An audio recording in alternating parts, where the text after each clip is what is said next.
اعوذ باللہ من الشیطان الرجیم بسم اللہ الرحمن الرحیم الحمد للہ رب العالمین الحمد للہ الذی جعلنا من المتمسکین بالقرآن العظیم وجعلنا من المتمسکین بولایت امیر المؤمنین علیہ السلام والصلاة والسلام علی سیدنا و نبینا و شفیع ذنوبنا و طبیب نفوسنا الذي سمي في السماء بأحمد وفي الأراضين بأبي القاسم المصطفى محمد صلى الله عليه وآله وسلم وعلى آله الطيبين الطاهرين المعصومين ولعنة الدائمة على أعدائهم من الآن إلى قيام يوم الدين۔ سب سے پہلے آپ تمام ناظرین و سامعین محترم کی خدمت میں سلام عرض کرتے ہیں اور خداوند متعال کی بارگاہ میں دعا گو ہیں کہ خداوند متعال اپنی رحمتیں اور برکتیں آپ پر، آپ کے احباب، آپ کے اعزاء اقارب اور آپ کے تمام رشتہ داروں پر نازل فرمائے۔ معزز و مکرم ناظرین و سامعین محترم، جس طرح سے کہ آپ کو معلوم ہے کہ ہمارا یہ جو سلسلہ جاری ہے امام حسین علیہ السلام از مدینہ تا کربلا، اس میں امام کے وہ فرمودات، امام کے وہ اقدامات، وہ گفتار و کردار جو امام علیہ السلام نے مدینہ سے لے کر کربلا تک انجام دیے یا بیان فرمائے، ان کے اوپر روشنی ڈالنا اور آپ کی خدمت میں پیش کرنا ہے۔ امام علیہ السلام نے ایک طویل زندگی گزاری اور آپ کی زندگی کے مختلف ادوار تھے۔ جس طرح سے کہ آغاز پروگرام میں بھی آپ کی خدمت میں عرض کیا تھا کہ امام علیہ السلام کی زندگی کو ہم 7 ادوار میں تقسیم کر سکتے ہیں، یعنی مختلف حالات اور مختلف اس زمانے کی صورتحال کے مطابق یہ 7 ادوار بنتے ہیں۔ سب سے پہلا دور جو امام علیہ السلام نے گزارا وہ آپ نے اپنے جد بزرگوار رسول خدا حضرت ختمی مرتبت صلی اللہ علیہ وآلہ وسلم کے زیر سایہ گزارا۔ اس کے بعد سے دوسرا جو دور آپ نے گزارا وہ دور تھا کہ جب خلفاء ثلاثہ رسول خدا کے بعد مسند خلافت پر بیٹھے ہوئے تھے اور مولا علی کو ان کے ظاہری حق سے محروم کر دیا گیا تھا، لہٰذا امام علیہ السلام نے یہ دوسرا دور اپنی زندگی کا گزارا۔ تیسرا دور جو امام علیہ السلام نے بسر کیا وہ اپنے والد بزرگوار امام علی مرتضیٰ علیہ السلام کے زیر سایہ اور ان کی خلافت کا دورانیہ تھا کہ جس میں امام علیہ السلام نے اپنے والد کے ایک فرمان بردار سپاہی کی ہر طرح سے ان کی حکومت میں مدد کی اور ان کو ہر طریقے سے تعاون فراہم کیا۔ چوتھا دور امام علیہ السلام کی زندگی مبارک کا وہ زمانہ ہے کہ جب مولا کائنات کو شہید کر دیا جاتا ہے اور آپ کے بعد آپ کے برادر ارجمند، برادر بزرگوار امام حسن مجتبی علیہ السلام امت کی امامت فرما رہے ہیں اور امت کی رہنمائی و رہبری کر رہے ہیں۔ اگرچہ امام حسن مجتبی کی امامت کا زمانہ بھی 2 حصوں پر مشتمل ہے، لیکن ہم نے اس کو فی الحال ایک ہی دور شمار کیا۔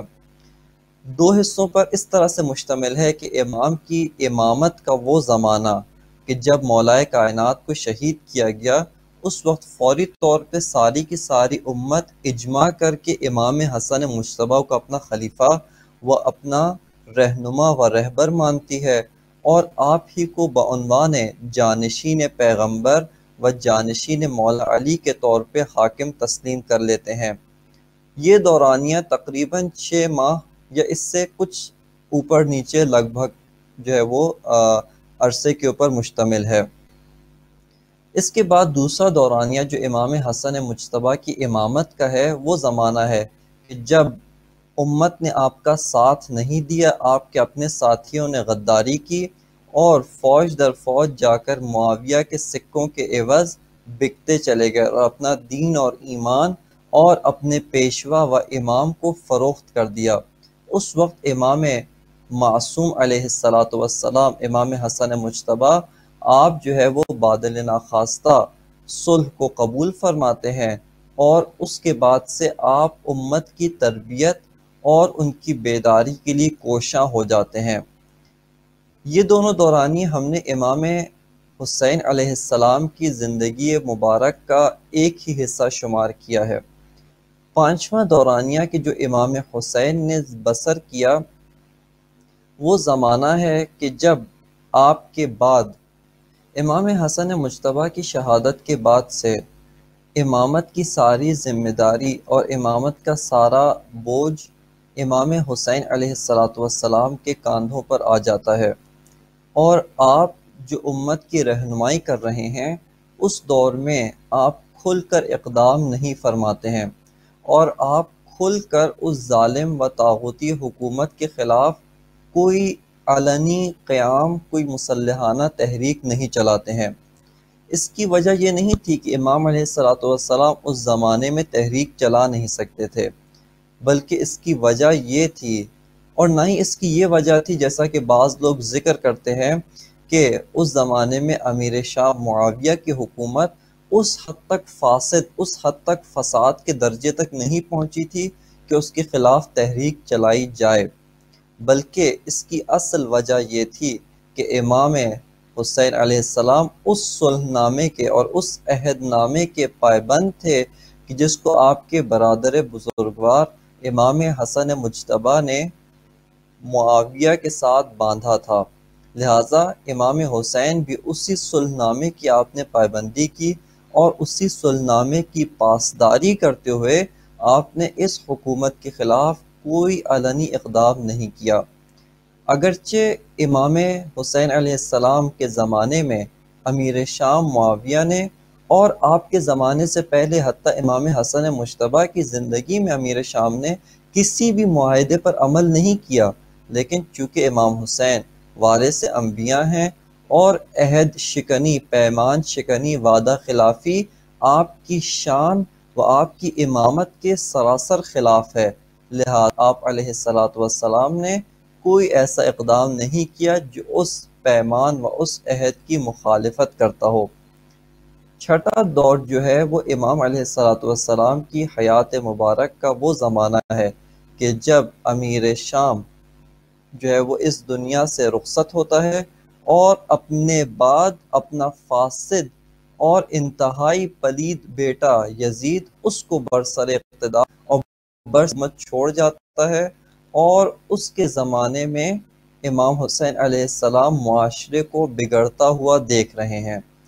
بس معزز و مکرم ناظرین و سامعین، امام حسین علیہ السلام کی زندگی مبارک کو ہم ان 6 ادوار میں تقسیم کر سکتے ہیں۔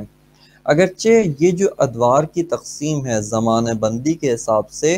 اس سے کم ادوار بھی بنا سکتے ہیں، اس سے زیادہ ادوار بھی بنا سکتے ہیں، لیکن ہم نے اسی طرح سے مناسب سمجھا اور ان 6 ادوار میں امام کی حیات مبارکہ کو تقسیم کیا ہے۔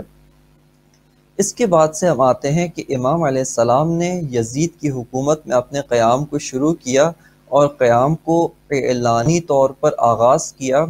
تو ہم امام علیہ السلام کے قیام کے بھی چند مراحل بناتے ہیں اور چند ادوار اس قیام کے بھی بناتے ہیں، تاکہ یہ واضح ہو کہ امام نے کس قسم کے اقدامات کن لوگوں کے سامنے اٹھائے اور کس قسم کے ارشادات اور بیانات کن لوگوں کے سامنے بیان فرمائے۔ 28 رجب المرجب امام علیہ السلام نے مدینہ سے خروج کیا، اور اس سے ایک دن پہلے یا تاریخ کی روایتوں کے اختلاف کے مطابق 2 دن پہلے بیعت کو طلب کیا گیا، بیعت کا مطالبہ کیا گیا، اور امام علیہ السلام نے اس بیعت کے انکار سے اپنے قیام کو کھل کر لوگوں کے سامنے آشکار و اعلانی طور پر پیش کیا۔ اس وقت سے امام کی تحریک حسینی و نہضت و قیام حسینی یعنی حسینی موومنٹ کا آغاز ہو چکا تھا۔ یہ امام کے قیام کا مدنی مرحلہ کہہ سکتے ہیں کہ جب امام مدینہ میں تشریف فرما ہیں اور وہاں پر آپ نے کچھ لوگوں سے، کچھ شخصیات سے کلام کیا، گفتگو کی، اور اس کے بعد اپنا موقف ان کے سامنے پیش کیا، کہ جس کے بعض مراحل آپ کی خدمت میں پیش کیے گئے ہیں۔ جس میں ایک مرحلہ امام نے دربار ولید میں جو پیغام دیا، اس کے بعد مروان ابن حکم، وہ جو ظالم و فاسد انسان تھا کہ جس کے اوپر رسول خدا نے اس وقت لعنت کی تھی جب اپنے باپ کے صلب میں تھا، اس کے ساتھ امام کی گفتگو، اور تیسرا کلام اپنے بھائی جناب محمد ابن حنفیہ ان کے ساتھ امام علیہ السلام کا کلام تھا۔ اس کے بعد امام علیہ السلام جب مدینہ سے خروج کرتے ہیں اور مکہ کی جانب گامزن ہوتے ہیں تو آپ کا کلام کہ جو آپ کے چچا زاد بھائی جناب مسلم ابن عقیل کے ساتھ پیش آیا، وہ آپ مومنین و سامعین و ناظرین کی خدمت میں رکھا۔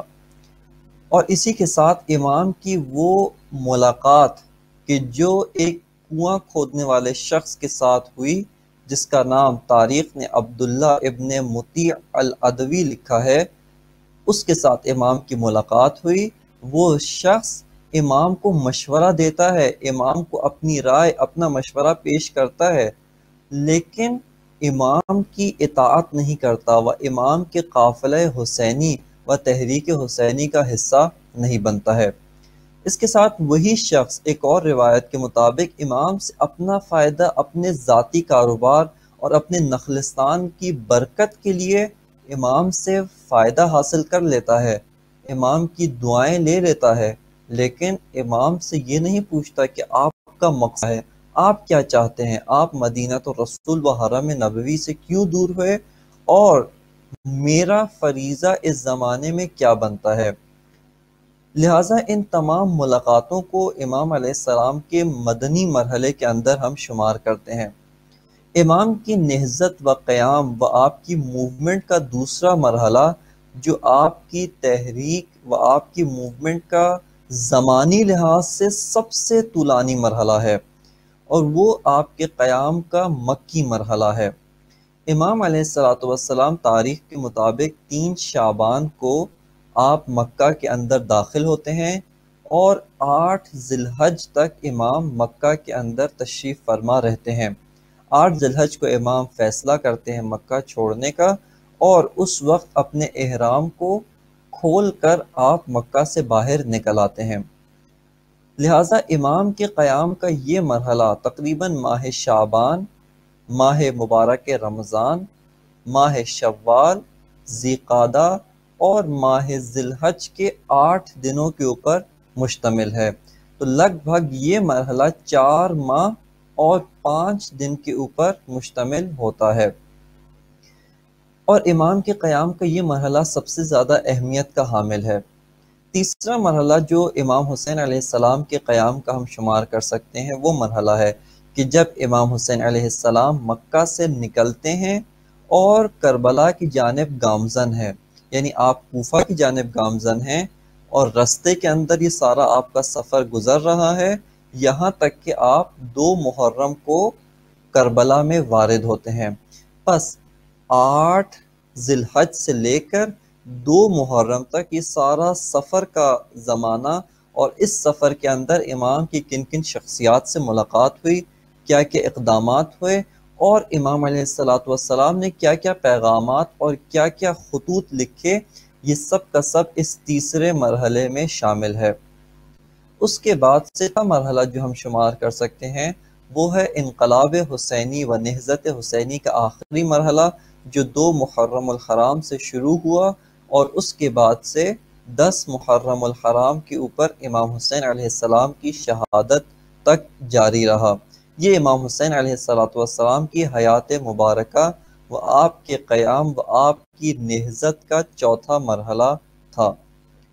لیکن ہمیں یہ ساتھ ذہن نشین کر لینا چاہیے کہ امام اپنی شہادت کے اوپر اپنی موومنٹ، اپنی نہضت کو ختم کر کے نہیں جا رہے، یہ اعلان نہیں کر رہے کہ میری شہادت پر یہ سب ماجرا، سب کچھ اختتام پذیر ہو گیا، یہ سب کچھ میں یہیں پر دفن کر رہا ہوں، نہ، بلکہ امام یہ فرما رہے ہیں کہ میری شہادت کے اوپر صرف میری شہادت رونما ہو رہی ہے، لیکن عصر عاشور حل من ناصر ینصرنا کا امام نے جو پیغام دیا وہ یہ بتا رہا ہے کہ امام کا جو ناصر ہے، امام کا جو مددگار ہے، وہی ہے کہ جو امام کے پیغام کو دنیا کے گوشہ و کنار تک پہنچائے، اور امام کی پہلی ناصرہ پہلی مددگار کہ جنہوں نے اس فریضے کو انجام دیا اور عزاداری و مجلس عزا کی بنیاد رکھی، وہ ثانیہ زہرا سیدہ زینب سلام اللہ تعالی علیہا ہیں کہ جنہوں نے اس نہضت کا علم اپنے ہاتھ میں لے کر دنیا کے گوشہ و کنار تک پہنچایا۔ لہٰذا اس کے بعد سے 10 محرم کے بعد سے شام غریبہ سے اس قافلے کی سالار بی بی زینب ہیں، اور اس کے بعد سے نہضت حسینی نہضت زینبی میں تبدیل ہو جاتی ہے۔ بس آپ نے مشاہدہ فرمایا کہ امام کی زندگی مبارک کا یہ جو حصہ ہے کہ جو مدینہ میں اعلان خروج و اعلان قیام سے لے کر 10 محرم تک ہے، اس کے یہ 4 ادوار بنا سکتے ہیں۔ ان ادوار میں سے بھی سارے ادوار یکساں اہمیت کے حامل نہیں ہیں، بلکہ خود امام علیہ السلام کا رویہ ان کے بارے میں مختلف ہے۔ سامعین محترم و ناظرین گرامی، ان ادوار کو جاننا ہمارے لیے اس لیے ضروری ہے کہ ہم اگر کلام امام حسین علیہ السلام کو صحیح طرح سے سمجھنا چاہتے ہیں، اس کی گہرائی تک پہنچنا چاہتے ہیں،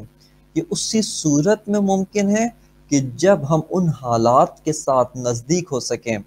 اپنی ذہنی فضا کو ان حالات میں لے کر جائیں کہ جن کے ساتھ امام گزر رہے تھے، اور ان کے اندر امام نے یہ اقدامات فرمائے اور یہ گفتار ارشاد فرمائی۔ لہٰذا اس وجہ سے ان حالات کا پس منظر اور ان کا سینیریو جاننا ہمارے لیے انتہائی ضروری ہے۔ امام علیہ السلام کی نہضت کی جو 4 ادوار ہیں،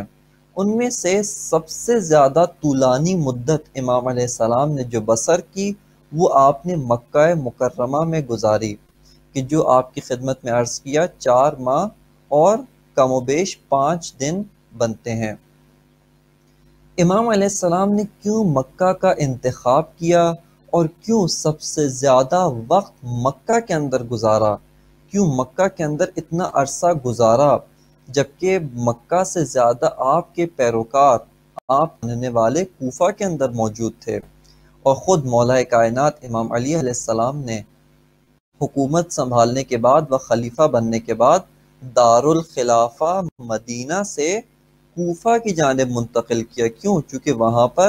اہل بیت سے محبت رکھنے والے و چاہنے والے بہت سارے موجود تھے۔ اس کے علاوہ ایک اور نقطہ جو جغرافیائی لحاظ سے آپ کی خدمت میں عرض کرنا ہے، اور وہ یہ ہے کہ اگر آپ جغرافی کے اندر غور کریں اور حتیٰ موجودہ جغرافی کو بھی آپ دقت کے ساتھ ملاحظہ و مشاہدہ کریں، اس وقت آپ کو معلوم ہوگا کہ مدینہ سینٹر میں پڑتا ہے، مدینہ درمیان میں پڑتا ہے، اور اس کے شمال کی جانب وہ مکہ پڑتا ہے، جنوب کی جانب کوفہ پڑتا ہے۔ یعنی کوفہ اور مکہ یہ مدینہ کے بالکل 2 الگ الگ سمت کے اندر پڑتا ہے، بالکل 2 الگ الگ راستے مکہ سے مدینہ کی طرف، مدینہ سے مکہ کی جانب جاتے ہیں، اور یہ 2 الگ الگ راستے، دوسرا راستہ مدینہ سے کوفہ کی جانب جاتا ہے۔ لہٰذا مکہ یہ بالکل الگ سمت میں تھا، یہ کوفہ سے بالکل جدا ڈائریکشن میں موجود تھا۔ اس کے باوجود امام علیہ السلام نے مکہ کا رخ کیا، جس کی وجہ یہ تھی کہ مکہ کی جو حیثیت تھی، مکہ بعنوان مرکز دین، بعنوان مرکز اسلام، کہ خانہ کعبہ وہ خداوند متعال کا بیت اللہ الحرام اس کے اندر واقع تھا، اس کے اندر موجود تھا۔ لہٰذا اس وجہ سے امام علیہ السلام نے مکہ کو اختیار کیا۔ اس کے علاوہ ایک اور پہلو اور ایک اور نقطہ جو مکہ کے موجود تھا، اور وہ یہ کہ چونکہ چند ماہ کے بعد سے ماہ ذی الحج شروع ہونے والا، اور امام علیہ السلام جانتے تھے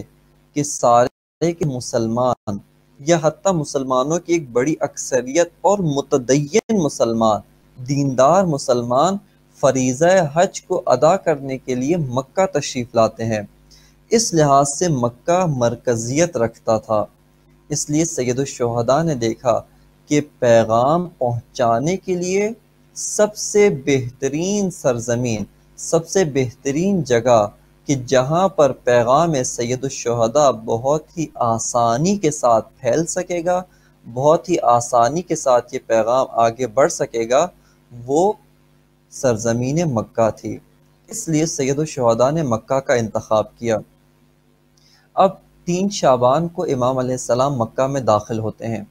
اب یہاں پر امام علیہ السلام کے وہ اقدامات کی جو امام نے مکہ میں انجام دیے، ان کو بھی ذکر کرنا بہت ضروری ہے، تاکہ ہمارے ذہن کے اندر پوری وہ ساری فضا ہمارے ذہن میں آ جائے، ہم ان حالات سے قلبی طور پہ و ذہنی طور پہ قریب ہو جائیں کہ جن سے امام علیہ السلام گزر رہے تھے، اور ہمیں معلوم ہو جائے کہ امام علیہ السلام نے جو فرمایا اور جو اقدام کیا، کن حالات میں یہ سارے کے سارے اقدامات امام علیہ السلام نے انجام دیے۔ امام علیہ السلام نے مکہ کے اندر اپنے کاموں کو چند حصوں میں تقسیم کیا، اگرچہ یہ سارے کے سارے کام امام بیک وقت انجام دے رہے تھے، یعنی جس طریقے سے آپ کی خدمت میں ہم پیش کریں گے اس طریقے سے ٹکڑوں میں یہ کام انجام نہیں پائے، لیکن چونکہ بیان کرنے کی اور سماعت کی مشکل یہ ہے کہ ایک وقت میں ہم ایک سے زیادہ چیز کو مزید وضاحت کے ساتھ کھول نہیں سکتے، لہٰذا اس کو ہم جو ہے وہ تقسیم کر لیتے ہیں۔ امام علیہ السلام نے مکہ کے اندر ایک کام جو کیا، وہ آپ نے عام حجاج جو حج کی نیت سے تشریف لائے ہوئے تھے، ان کو امام علیہ السلام نے اپنا پیغام دیا۔ آپ نے تجارتی کاروانوں سے بھی ملاقاتیں کی اور زیارتی و حجاج کے کاروانوں سے بھی ملاقاتیں کی، ان کے سامنے بھی آپ نے اپنا پیغام پیش کیا، اور جو بھی امام علیہ السلام سے ملتا آپ اس کو اپنا پیغام پیش کرتے۔ لہٰذا امام کے مکہ کے اندر اقدامات کا ایک بڑا قدم یہی حصہ تھا۔ افسوس کے ساتھ کہ جو ایک تاریخی حقیقت بھی ہے کہ اگرچہ امام علیہ السلام نے مکہ کے اندر لگ بھگ 4 ماہ سے زیادہ قیام کیا، لیکن تاریخ کے اندر وہ ساری ملاقاتیں ذکر نہیں کی گئیں، اور وہ سارا عظیم کلام کا مجموعہ اور خزانہ آج ہمارے پاس موجود نہیں ہے۔ لیکن جو کلام موجود ہے ہمارے پاس، اس سے یہی اندازہ ہوتا ہے کہ امام علیہ السلام نے اس زمانے میں بھرپور فعالیت اور بھرپور تبلیغی ایکٹیویٹی کی، اور بہت سارے لوگوں سے امام نے ملاقاتیں کی۔ لہٰذا امام کے اقدامات کا پہلا حصہ وہ آپ کی عوامی عمومی پیغام دینا، اس کے اوپر مشتمل تھا۔ امام علیہ السلام نے دوسرا اقدام جو کیا، وہ آپ نے مختلف علاقوں کے سفیروں سے ملاقاتیں کی، مختلف علاقے کے پیغام رسان قاصدوں سے ملاقاتیں کی، ان سے پیغام کو دریافت بھی کیا، ان کے خطوط کو لیا بھی، اور خطوط لکھ کر ان کے علاقوں کی جانب روانہ بھی کیے۔ ان خطوط میں سے اگرچہ 2 خط بہت زیادہ مشہور ہو گئے ہیں، کہ ایک خط امام کا کوفے کی جانب، اس سے پہلے کوفیوں کے کئی 100 خطوط جو تقریباً 18,000 کے قریب تاریخ کے اندر مشہور ہیں، وہ خطوط امام نے وصول کیے، اور اس کے بعد خط لکھ کر اپنے چچا زاد بھائی جناب مسلم ابن عقیل کو روانہ کیا کہ آپ نے کوفے کے مومنین و معزز و مکرم شیعوں کے نام یہ خطوط پہنچانا ہے، اور وہاں پر امام نے ان کی ذمہ داری معین کی۔ دوسرا خط کہ جو امام نے لکھا اور تاریخ کے اندر ثبت بھی ہو چکا ہے، ایک دستاویز کے طور پہ آج ہمارے پاس موجود ہے، وہ امام علیہ السلام کا بصرہ کے شیعوں کے نام خط ہے، کہ جو امام علیہ السلام نے اپنے ایک شیعہ و پیروکار جناب سلیمان ابن رزین ان کے ساتھ بصرہ کے مومنین کے حوالے کیا، ان تک پہنچایا۔ وہ دوسرا خط ہے کہ جس کا مضمون اور اس کا ٹیکسٹ آج تاریخوں میں ہمارے پاس موجود ہے۔ اس کے علاوہ تاریخ میں بس صرف اتنا ہی تذکرہ ملتا ہے کہ امام علیہ السلام نے اور علاقوں کی جانب بھی خطوط لکھے، اور لوگوں کو اپنا پیغام اپنی طرف، اپنی نہضت و قیام کی جانب دعوت دی۔ امام علیہ السلام نے یمن کے شیعوں و مسلمانوں کے نام خط لکھا، اس کے علاوہ آپ نے مصر، اس کے مومنین و اس کے مسلمانوں کے نام خط لکھے، اور اسی طرح بعض روایتوں کے مطابق حتیٰ اہواز اور خراسان یعنی موجودہ ایران اس کے لوگوں کے نام بھی خط لکھا اور امام نے ان تک بھی اپنا پیغام پہنچایا۔ لیکن افسوس و صد افسوس کہ تاریخ نے ان خطوط کا مضمون ہمارے لیے ذکر نہیں کیا، لہٰذا ہم ان خطوط کے مضامین سے آج آشنا نہیں ہیں۔ اس کے علاوہ تیسرا حصہ جو امام علیہ السلام نے مکہ کے اندر انجام دیا، تیسرا اہم قدم، وہ عالم اسلام کی بڑی بڑی شخصیات سے ملاقاتیں تھا۔ امام کے پاس بڑی بڑی شخصیات کہ جو اس زمانے میں سیاسی لحاظ سے بھی مشہور تھیں، جیسے جناب عبداللہ ابن زبیر، اسی طرح جناب عبداللہ ابن عباس، جناب عبداللہ ابن عمر، یہ شخصیات تھیں جو اس زمانے میں عالم اسلام کی مشہور شخصیات کہلاتی تھیں۔ امام نے ان سے ملاقاتیں کیں، ان کا پیغام خود بھی سنا اور ان تک اپنا پیغام بھی امام علیہ السلام نے پہنچایا۔ بس امام علیہ السلام نے مکہ کے اندر بھرپور تبلیغی سرگرمیاں انجام دیں، لہٰذا یہ تین اہم امام نے جو اقدام کیے ہیں، ان اہم اقدامات کو علیحدہ علیحدہ کھولنے اور ان کو سمجھنے کی ضرورت ہے۔ امام علیہ السلام جب 3 شعبان کو آپ مکہ کے اندر وارد ہوتے ہیں، جس طرح سے سابقہ اس کے اندر روایت آپ کی خدمت میں پڑھی کہ اہل مکہ امام علیہ السلام کو دیکھ کر بہت خوش ہوئے، ان کی بے انتہا خوشی کا کوئی ٹھکانہ نہیں تھا اور انہوں نے بھرپور اپنی خوشی کا اظہار بھی کیا۔ اس موقع کے اوپر یہاں پر بعض شخصیات وہ امام کے گرد لوگوں کا اتنا جم غفیر، امام کی محبت لوگوں کے دلوں میں ہونا، اس سے بہت زیادہ خوش نہیں تھے۔ ان میں سے پہلی شخصیت کے جو بہت زیادہ خوش نہیں تھے اور اس امام کی محبت، آپ کا والہانہ استقبال، آپ سے لوگوں کا والہانہ لگاؤ، اس کو اپنی سیاسی پوزیشن کے لیے خطرہ سمجھتے تھے، وہ والی مکہ عمرو ابن سعید ابن عاص تھے کہ جن کو یزید ابن معاویہ نے مکہ کا والی اور مکہ کا گورنر بنایا تھا، اور ان کی ایک اہم ماموریت، اہم اقدام ان کے حوالے کیا تھا کہ کس طریقے سے انہوں نے امام حسین کو کنٹرول کرنا ہے اور امام حسین کو کس طریقے سے قابو میں رکھنا ہے۔ لہٰذا یہ مکہ کی ایک اہم شخصیت تھے کہ جو امام کے اس والہانہ استقبال سے بالکل بھی خوش نہیں ہوئے۔ ایک اور شخصیت کہ جو دینی و مذہبی حیثیت بھی رکھتے ہیں اور ایک مذہبی ان کا تعلق ان کے والد گرامی کی بنا پر صحابی رسول سے ہونے سے بھی مل جاتا ہے، وہ جناب عبداللہ ابن زبیر تھے کہ وہ بھی امام حسین علیہ السلام کی والہانہ استقبال، آپ کی محبت، اس سے بہت زیادہ خوش و راضی نظر نہیں آ رہے تھے،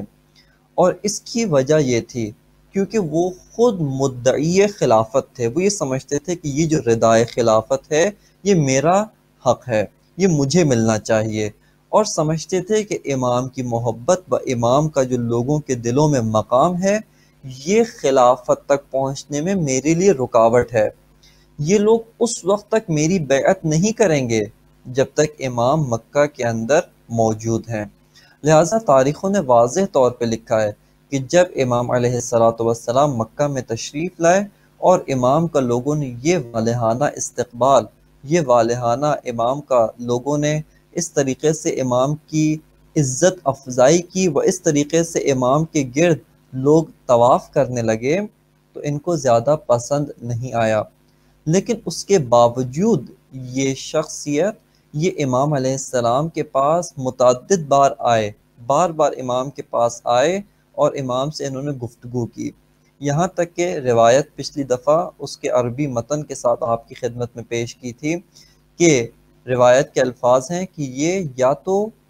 2 دن میں لگاتار 2 دفعہ تشریف لاتے یا 2 دن میں 1 دفعہ تشریف لاتے، یعنی کہنے کا مقصد یہ ہے کہ بعض اوقات لگاتار روزانہ امام کی خدمت میں حاضر ہوتے اور بعض اوقات 1 دن چھوڑ کر 1 دن ناغہ کر کے 1 دن چھٹی کر کے امام کی خدمت میں حاضر ہوتے۔ کیونکہ اس وقت کا ماحول ہی اس طرح سے بنا ہوا تھا کہ سب اہل مکہ امام کے پاس جا رہے ہیں، امام کی زیارت و دیدار کر رہے ہیں، لہٰذا یہ بھی اس ماحول کی زد میں آ کر امام کی زیارت کرتے و امام سے ملاقات کرتے تھے۔ اس کے علاوہ امام علیہ السلام جب مکہ کے اندر تشریف فرما ہوئے تو امام کا مکہ کے اندر کوئی ذاتی و آبائی گھر موجود نہیں تھا۔ امام علیہ السلام آپ کے جد بزرگوار جناب رسول خدا صلی اللہ علیہ وآلہ وسلم جب مکہ سے ہجرت کر کے مدینہ تشریف لے گئے تو اس وقت آپ کی کچھ پراپرٹی، آپ کی کچھ گھر مکہ کے اندر موجود تھا، اور ہجرت کے موقع پر وہ آپ اپنے آل میں سے بعض کے حوالے کر کے گئے تھے، ان کو اپنا اس مالیت میں وکیل بنا کے گئے تھے، لیکن انہوں نے رسول خدا کا جو گھر تھا اس کو فروخت کر دیا، اور اس کے علاوہ بھی جو آپ کی جائیداد و آپ کا جو بھی مال تھا اس کو انہوں نے فروخت کر دیا۔ لہٰذا اب امام علیہ السلام جب مکہ میں تشریف فرما ہوتے ہیں تو آپ کا مکہ میں کوئی ذاتی گھر نہیں ہے۔ یہاں پہ روایتوں نے دو طرح کے واقعات اور دو طرح سے اس ماجرے کو بیان کیا ہے۔ ایک روایت نے کہا کہ امام علیہ السلام جب مکہ میں تشریف فرما ہوئے، مکہ میں داخل ہوئے،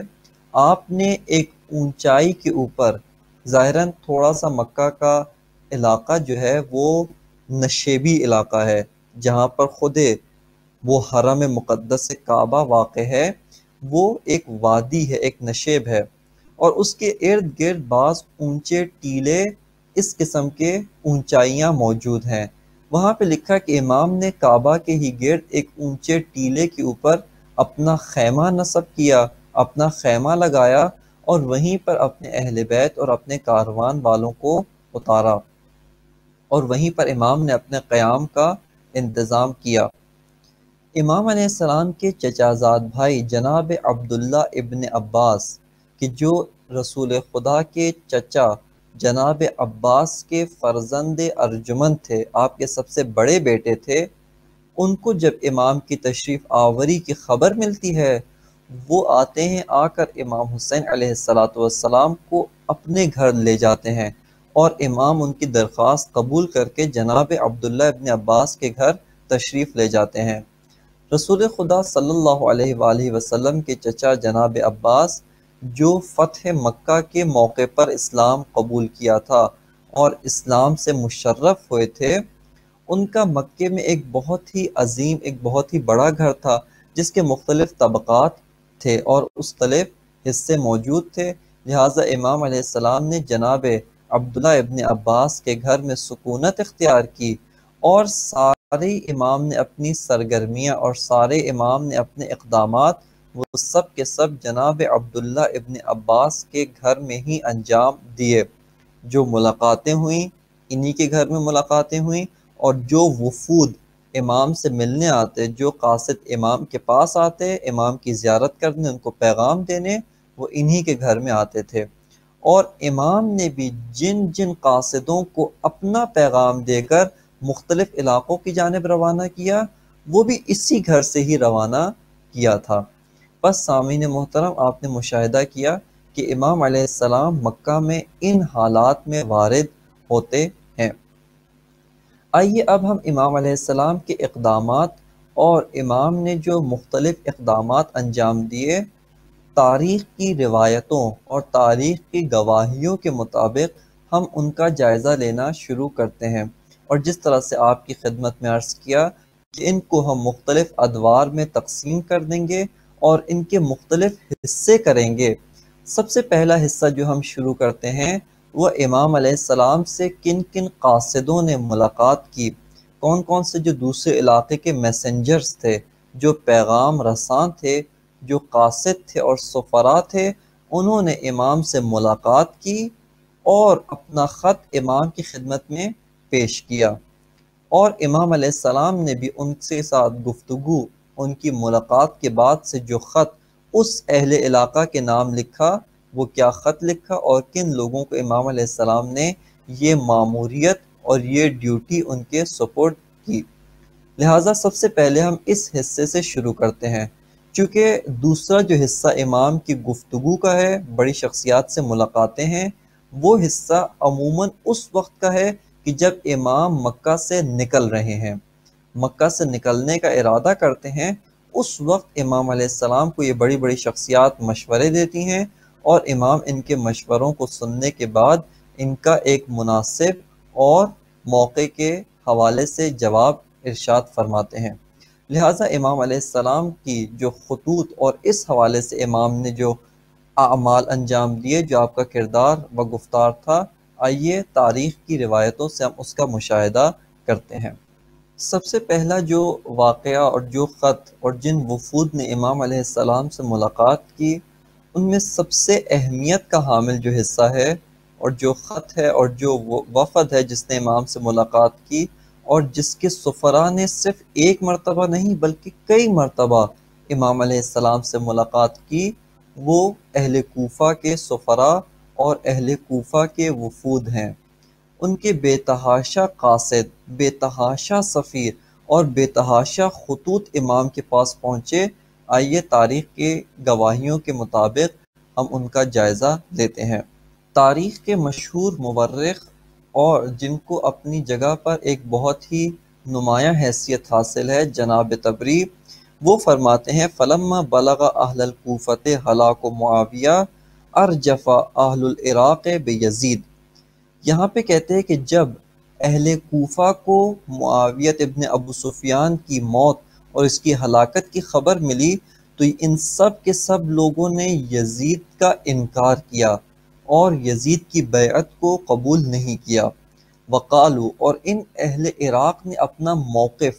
کیا اپنایا، انہوں نے یہ موقف اپنایا، قد امتنع حسین و ابن زبیر و لحقا بمکہ فکتب اہل الکوفۃ الی الحسین وعلیہم النعمان ابن بشیر۔ فرماتے ہیں کہ جب اہل کوفہ کو معاویہ کی موت کی خبر ملی اور یہ بھی پتہ چلا کہ یزید حاکم بن گیا ہے معاویہ کے بعد، انہوں نے انکار کیا اور کوفہ کے اندر ایک طرح سے شورش، ایک بلوہ شروع ہو گیا۔ کوفیوں کو پتہ چلا کہ امام حسین علیہ السلام اور آپ کے ساتھ جناب عبداللہ ابن زبیر نے بھی یزید کی بیعت کا انکار کیا اور دونوں مدینہ چھوڑ کر مکہ پہنچ گئے ہیں۔ لہٰذا جناب طبری کہتے ہیں کہ اہل کوفہ نے امام حسین کو خط لکھا، جبکہ جو کوفے کا والی تھا جناب نعمان ابن بشیر، یعنی یزید کی جانب سے جو کوفے کا حاکم اور گورنر مقرر کیا گیا تھا، نعمان ابن بشیر، یہ ان کے مخالف تھے۔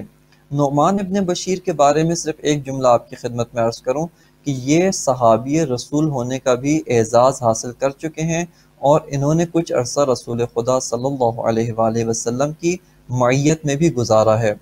لیکن افسوس و صد افسوس کہ حالات زمانہ ان کا مقابلہ نہیں کر سکے اور رسول کے بعد سے آل رسول کا ساتھ دینے کے بجائے یہ آل ابو سفیان، معاویہ و یزید کے نمک خوار بن گئے اور ان کے حامی و ان کے ساتھی بن گئے تھے۔ یہاں پہ آگے کہتے ہیں کہ اجتماعت شیعت فی منزل سلیمان ابن سرد الخزاعی۔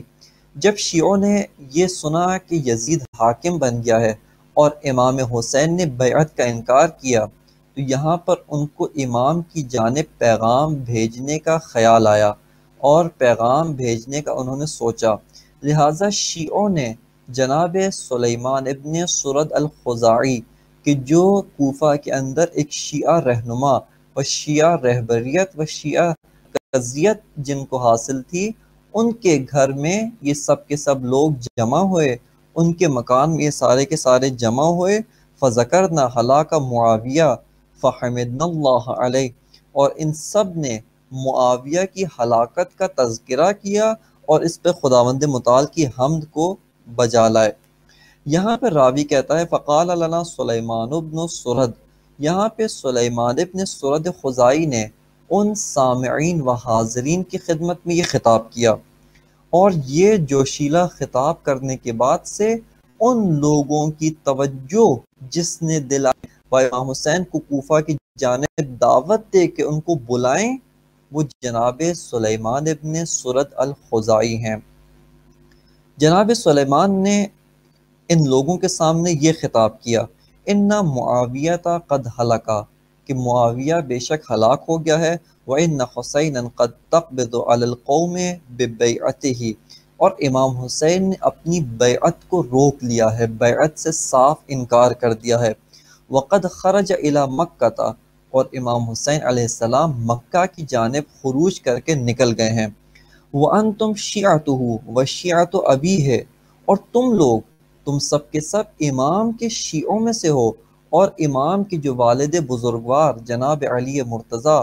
ان کے شیعوں میں سے ہو۔ فَإِن كُنتُمْ تَعْلَمُونَ أَنَّكُمْ نَاصِرُوهُ وَمُجَاهِدُو عَدُوِّهِ فَاكْتُبُوا إِلَيْهِ، جناب سلیمان کہتے ہیں کہ تم جو امام حسین کے شیعہ ہونے کا دعویٰ رکھتے ہو اور ان کے والد کی شیعہ ہونے کے مدعی ہو، اس کا دعویٰ رکھتے ہو، اگر تمہیں اپنے بارے میں یہ یقین ہے، تمہیں یہ اطمینان حاصل ہے کہ تم امام حسین کی مدد کرو گے اور ان کے دشمن سے جہاد کرو گے، ان کے دشمن سے لڑو گے، اگر یہ اطمینان اور یہ علم تمہیں حاصل ہے، فَاكْتُبُوا إِلَيْهِ، تو تم اس صورت میں امام کو خط لکھو، امام کی خدمت میں خطوط روانہ کرو۔ وَإِنْ خِفْتُمْ الْوَهْلَ وَالْفَشَلَ فَلَا تَغِرُّ الرَّجُلَ مِنْ نَفْسِهِ، اور کہتے ہیں جناب سلیمان اگر تمہیں اپنی جان کا خوف ہے، تمہیں یہ خوف ہے کہ پھر امام کو بلا کر بے وفائی کرو گے، اس صورت میں امام کو دھوکہ دینے کی کوشش نہ کرو، اس صورت میں یعنی امام کو جھوٹے خطوط نہ لکھو کہ آپ آئیں، ہم آپ کے لیے تیار، آپ کی مدد کو تیار۔ جناب سلیمان نے صاف طور پہ انکار کیا کہ اس صورت میں امام کو دھوکہ نہ دو، اور امام علیہ السلام کو کوفہ دعوت دے کر امام کی جان کو خطرے میں نہ ڈال دو۔ فَقَالُوا لَا بَلْ نُقَاتِلُ عَدُوَّهُ وَنَقْتُلُ أَنفُسَنَا دُونَهُ، اور اب یہاں پر جناب سلیمان کی جب یہ انقلابی و جوشیلی تقریر ان سامعین و حاضرین نے سنی، سب کے سب نے یک زبان ہو کے کہا کہ ہرگز ایسا نہیں ہے، یعنی ہم ہرگز کوئی کمزوری، کوئی سستی، کوئی تفرقہ، کوئی پراکندگی نہیں دکھائیں گے، کوئی وعدہ خلافی و بے وفائی نہیں کریں گے، بل نقاتل عدوہ، اور ہم امام کے دشمنوں سے قتال و جہاد کریں گے، امام کے دشمنوں سے ہم بھرپور طور پہ مبارزہ کریں گے۔ یہاں پہ جناب سلیمان ابن سرد الخزاعی وہ ان لوگوں کو راستہ دکھاتے ہیں اور کہتے ہیں قال فاکتبوا الیہ فاکتبوا، یہاں پر جناب سلیمان ابن سرد الخزاعی جب لوگوں کا جواب سنتے ہیں، ان لوگوں کو راستہ دکھاتے ہوئے فرماتے ہیں فاکتبوا الیہ فکتبوا الیہ، یہاں پر جناب سلیمان ان لوگوں سے کہتے ہیں پس اپنے مولا، اپنے آقا امام حسین کو خط لکھو، ان کو اپنی نصرت، اپنی بیعت و امام کی حمایت کا یقین دلاؤ، اور ان کو یہ بتاؤ کہ ہم آپ کے وفادار و آپ کے پیروکار ہیں۔ لہٰذا جناب سلیمان ان لوگوں کو یہ اکساتے ہیں اور ان لوگوں کو یہ راہ دکھاتے ہیں کہ تم امام حسین کو خط لکھو اور اپنی بیعت کا ان کو یقین دلاؤ۔ اور اس کے بعد سے یہ سارے کے سارا مجمع، یہ سارے کے سارے لوگ امام حسین علیہ السلام کی خدمت میں خطوط لکھتے ہیں۔ سب سے پہلا خط جو اہل کوفہ کی جانب سے لکھا گیا، یا یوں کہا جائے کہ اہل کوفہ کی جانب سے سب سے پہلا خط کی جو تاریخ کے اندر ثبت ہوا ہے اور تاریخ کے اندر ذکر کیا گیا ہے، وہ یہ مندرجہ ذیل خط ہے کہ جس کو خود جناب سلیمان ابن سرد الخزاعی اور آپ کے بعض ساتھیوں نے لکھا اور انہوں نے امام کی جانب روانہ کیا۔ انشاءاللہ تعالی وہ خط آپ کی خدمت میں آئندہ نشستوں میں پیش کیا جائے گا، چونکہ وہ خط مفصل ہے اور تجزیہ طلب و غور طلب ہے، لہٰذا جلدی میں اس خط کی تلاوت کرنا اور اس خط کو پڑھنا اس خط کے مضامین کو ضائع کرنے کے مترادف ہے۔ انشاءاللہ تعالی آئندہ نشستوں میں اس خط کا مضمون اور امام علیہ السلام کا جو جواب ہے وہ آپ حاضرین و سامعین محترم کی خدمت میں پیش کیا جائے گا۔ خداوند متعال سے دعا گو ہیں کہ خداوند متعال ہمیں مقصد امام حسین علیہ السلام کو سمجھنے اور اپنے آپ کو اس مقصد کے ساتھ ہم آہنگ کرنے کی توفیق عنایت فرمائے، و خداوند متعال امام زمانہ عجل اللہ تعالی فرجہ الشریف کے ظہور میں تعجیل فرمائے، و ہمیں اور ہمارے اعزاء اقارب و ساتھیوں کو امام کے بہترین ناصروں اور آپ کے بہترین مددگاروں میں شامل ہونے کی توفیق عنایت فرمائے۔ السلام علیکم ورحمۃ اللہ وبرکاتہ۔